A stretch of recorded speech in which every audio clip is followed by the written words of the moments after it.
السلام علیکم میرے بہن بھائیوں، بہت ضروری کام کی بات کہ نمازیں تو آپ پڑھتے ہی ہیں، لیکن فجر اور عصر کی اہمیت کا آپ کو خاص طور پہ پتہ ہونا چاہیے۔ وہ اس طرح کہ اللہ تعالیٰ ہمارے بارے میں پوچھتے ہیں فرشتوں سے، ان کی ڈیوٹیز ہوتی ہیں۔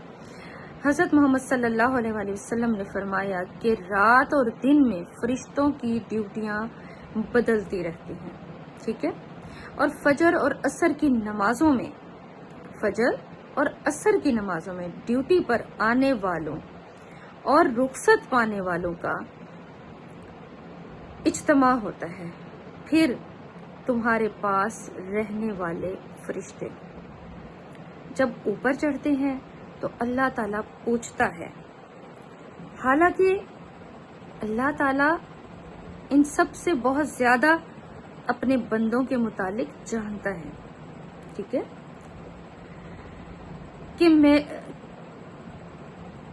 کہ میرے اللہ پوچھتا ہے کہ میرے بندوں کو تم نے کس حال میں چھوڑا؟ تو وہ جواب دیتے ہیں کہ ہم نے جب انہیں چھوڑا تو وہ فجر کی نماز پڑھ رہے تھے، اور جب ان کے پاس گئے تب بھی وہ عصر کی نماز پڑھ رہے تھے۔ تو اس سے کیا معلوم ہوا کہ فجر کی نماز کا اور عصر کی نماز کا اس میں خاص طور پر ذکر ہے۔ تو نمازیں تو ساری فرض ہیں، کوئی معاف نہیں ہے، لیکن آپ فجر اور عصر کا خاص خیال رکھیں کہ اس میں فرشتوں کی ڈیوٹیز بدلتی ہیں، اور اللہ تعالیٰ اپنے بندوں کے بارے میں سوال کرتا ہے کہ میرے بندے کیا کر رہے تھے۔ تو جو فرشتے فجر کے ٹائم آتے ہیں وہ بتاتے ہیں کہ بھئی فجر کی نماز پڑھ رہے تھے، اور جو عصر کے ٹائم آتے ہیں وہ بتاتے ہیں کہ وہ عصر کی نماز پڑھ رہے تھے۔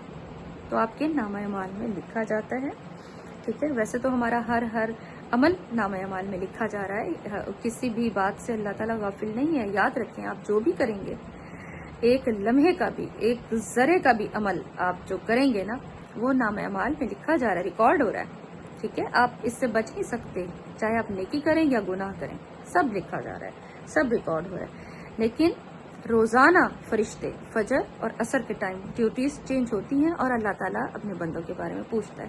تو آپ کو بھی ذہن میں رکھنا چاہیے اس بات کو کہ نماز کی پابندی کریں، اور خاص پر فجر اور عصر کو ذہن میں رکھیں آپ۔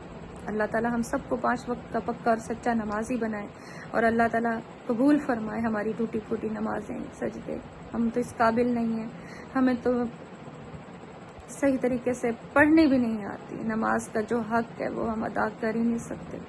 بہرحال چلیں، اللہ تعالیٰ ہمیں توفیق دے، پھر بھی قبول فرمائے۔ قبول کرنے والی تو اللہ کے ساتھ ہے، ہم تو صرف کوشش ہی کر سکتے ہیں۔ دعا میں یاد رکھیے گا، جتنا ہو سکے ایک دوسرے کو شیئر کریں، بتائیں، تاکہ جس کی نالج میں نہیں ہے یہ بات اسے بھی بتاؤ کہ نماز کی پابندی تو کرتے ہی ہیں، لیکن فجر اور عصر کا خاص طور پر ذہن میں رکھیں اس بات کو کہ اللہ تعالیٰ پوچھتے ہیں اپنے بندوں کے بارے میں، اور فرشتے بتاتے ہیں کہ وہ کیا کر رہا تھا، ٹھیک ہے جی؟ دعا میں یاد رکھیے گا۔ اللہ حافظ۔